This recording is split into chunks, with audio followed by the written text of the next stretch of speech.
I found a door in my basement that wasn't there yesterday. I moved into the old house at the end of the street because it was cheap and quiet, and I needed a place where no one would bother me. The kind of house people usually avoid because it looks too old and too silent. The paint was peeling from the walls, the wooden floors creaked with every step, and the basement smelled like damp earth and rusted metal. But I liked it because it felt peaceful, at least in the beginning. During the first week, nothing strange happened, and I spent most of my time unpacking boxes, cleaning rooms, and trying to make the place feel like home. The basement was the last place I wanted to organize because it was dark and filled with old shelves, broken furniture, and dusty boxes that probably belonged to previous owners. But one evening when I went downstairs to place some tools on a shelf, I noticed something that made my stomach twist. There was a door on the far wall of the basement, a small wooden door that looked old and scratched. The strange thing was that I was sure that door had not been there before. I had walked past that wall many times, and it had always been plain concrete.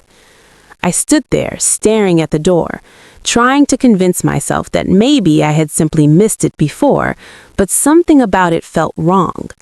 The wood looked older than the rest of the house, and there were deep marks on it, like someone had tried to claw their way out from the other side. I slowly walked closer and touched the handle. It felt cold, colder than the basement air, almost like metal left outside during winter. When I tried to turn it, the handle did not move. It was locked, and for some reason, that made me feel relieved. I told myself it was probably an old storage room sealed by previous owners, and I decided not to think about it anymore. That night, I went upstairs and tried to sleep. But sometime around 3 a.m, I woke up to a faint sound coming from somewhere in the house. It sounded like a slow knocking, dull and hollow, like wood being tapped from the inside. At first, I thought it was just pipes or maybe the house settling, but then I realized the sound was coming from the basement. I stayed in bed, listening carefully. The knocking came again. 3 slow taps, then silence, then 3 taps again. My heart started beating faster, and I told myself not to be ridiculous, but curiosity slowly pushed me out of bed. I grabbed my flashlight and walked down the hallway toward the basement stairs. Every step made the floor creak louder than usual, and the house felt colder than it had during the day. When I reached the basement door, the knocking stopped completely. The silence felt heavy, like the air was waiting for something. I opened the basement door and walked down the steps, shining the flashlight around the room. Everything looked the same: dusty shelves, broken chairs, old boxes. But when my light reached the far wall, I froze. The small wooden door was slightly open, just a few inches, and I knew with absolute certainty that I had left it closed earlier. A cold wave of fear ran through my body. I stood there for several seconds, listening, but the basement was silent. I slowly approached the door, my hand shaking as I pushed it open further. Behind the door was a narrow staircase leading down into darkness deeper than the basement itself. The stairs were made of stone and covered with dust, like no one had used them for decades. I pointed the flashlight down the steps, but the beam seemed to fade into blackness before reaching the bottom.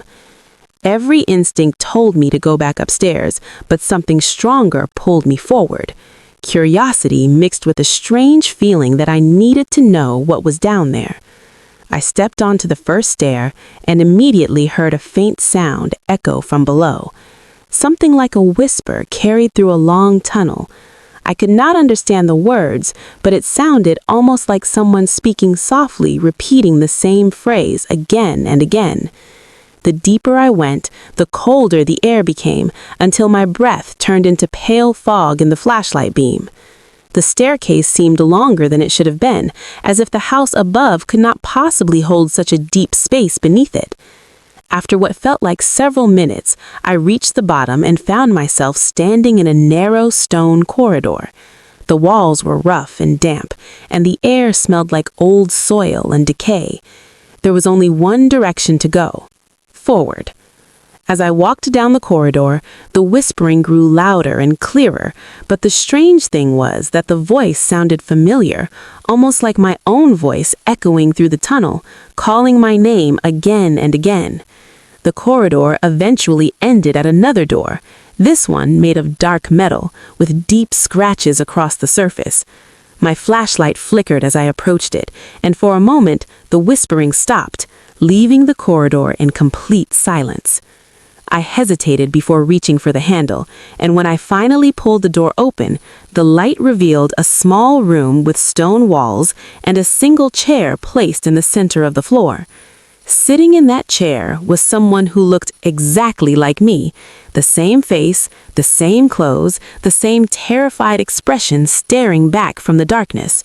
For several seconds, neither of us moved. I could hear my own heartbeat echoing in the room. Then the other version of me slowly smiled, but the smile looked wrong, too wide, too empty. And then it spoke in my voice, saying, "You finally came down here." I tried to step backward, but the corridor behind me had disappeared. The wall was now solid stone, trapping me inside the room. The other me stood up slowly and began walking toward me, each step echoing in the silent chamber as it came closer. The flashlight in my hand flickered violently, casting strange shadows across its face, and I noticed something horrifying. Its eyes were completely black, like empty holes in its skull. The creature stopped only a few feet away and whispered that it had been waiting for someone to open the door, because every house needs someone to stay in the darkness while someone else lives in the light. I felt a freezing numbness spread through my body as it reached out and touched my arm. Its skin felt like ice, and the moment it did, the room around me began to twist and spin.